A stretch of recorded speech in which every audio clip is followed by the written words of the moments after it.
Welcome to Basic Brewing Video. I'm James Spencer. I'm Steve Wilkes.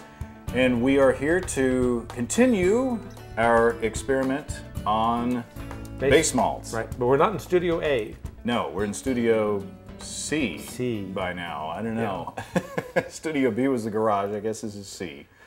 This is actually my little workspace. This is where I spend most of my time. Yeah. So, yeah. Welcome to the office. We are drinking a pale ale. That Cheers. you made. This is a Cascade, homegrown Cascade pale ale. So Arkansas Cascade. That's right. And it's made with all homegrown hops. Mm-hmm. And it's a little sweet. We decided that it's got a lot of hop flavor and some good hop aroma. Could have just could be a little bit more. Just bitter. a little bit more bitterness, but otherwise a lovely beer. Is it just two-row, American two-row? Two-row and 10 pounds of two-row, 1 pound of 60 Lovibond Crystal. And yeah, it's tasty. Could Nice be a little, beer. and that's one of the hazards of using homegrown hops, in that you don't know the alpha acid level. Right.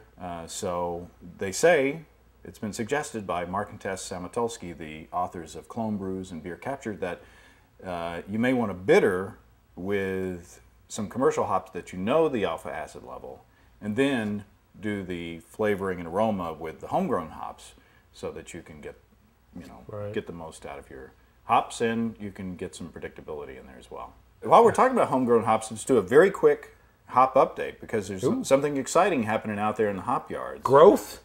Yo, yeah. The Cascades are really going crazy. In fact, if you look closely at the Cascades, you can see actual blooms. Wow. Little spiky things that are the blooms of the flowers of the hops. Everywhere you see a little spiky thing on the Cascade plant, you will have a hop cone. So the Cascades are coming up. They've got blooms. The Holler Tower actually has a few little baby hop cones on it. Oh, fun. And the others are, they're coming along pretty good too. But let's get to our test. This is the last time that you saw us. We didn't see you. We tasted the Base Malt Experiment, where instead of getting kind of malty tastes, we were getting kind of sour off flavors. And we were wondering, is it because we didn't have hops in the beer? Right. So what I did was I made these are both two-row. One batch has no hops, the other batch has hops. Okay. And I think you can tell by looking, this one has a bit more color, and hops do impart a color to beer, and Ray Daniels says it's red. Well, that's And red. if you look, it's more reddish. Okay. What kind of hops did you use? I used 2/10 of an ounce of Fuggles, 4.5% alpha acid for 60 minutes, and I figured, using Ray Daniels' formula in designing great beers, that was around 40 IBUs maybe. And here's an interesting email from Joe in Atlanta. Just watch your Base Malt video cast. I had a similar experience, except I threw some specialty malts in with some dry light malt extract with no hops whatsoever. In the end, all four tasted exactly the same, which was not at all like beer.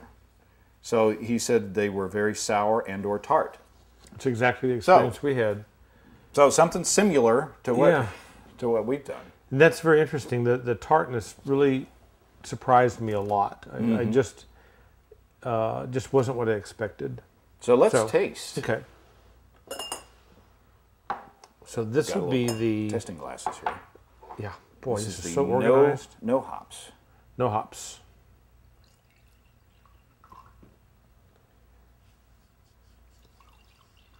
And I'm sorry if you've said this and I missed it, but this is just some all grain, an Two-row, an all grain. Okay.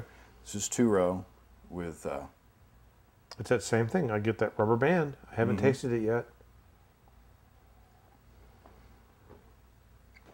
Ugh. Wang. Oh.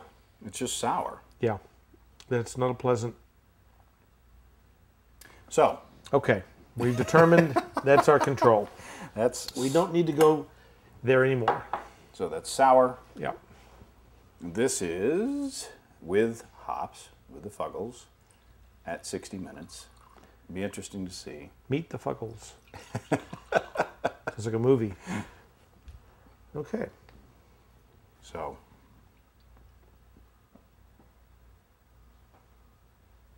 It smells different. Mm-hmm.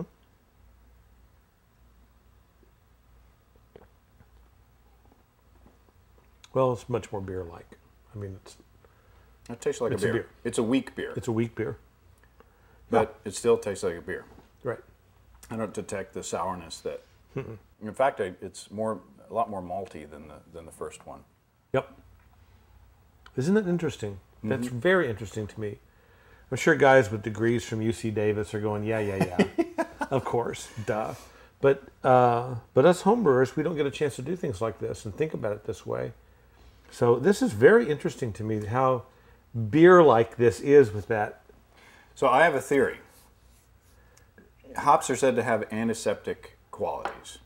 Yeah. So I have a theory in that all the beers that we had before that were nasty had some level of infection, and that adding the hops in this beer knocked that out, or didn't let it have a chance to have a foothold. Now, where that infection came from is up in the air. Probably in the air. Well, possibly. Or there's only a couple of things that these had in common, because I used different brew pots. They had the same yeast from the same packet, and they shared the same funnel that I used, but I sanitized before and between, and so I don't know. So I guess what we can learn is that hops do have an antiseptic quality, or appear to have an antiseptic quality that helped with the taste of this experiment. But I guess it's up to another experiment. Maybe I use liquid yeast instead of dry yeast next time. See if that has a different effect. Yeah. Well, but also it kind of makes me want to go back and start that first experiment again, where we use the different base malts, but this time use a little hops. Go ahead and hop it, and perhaps that's the best way to demonstrate the difference in the malt characteristic. Yeah. Because we obviously didn't get a lot of difference in without the hops.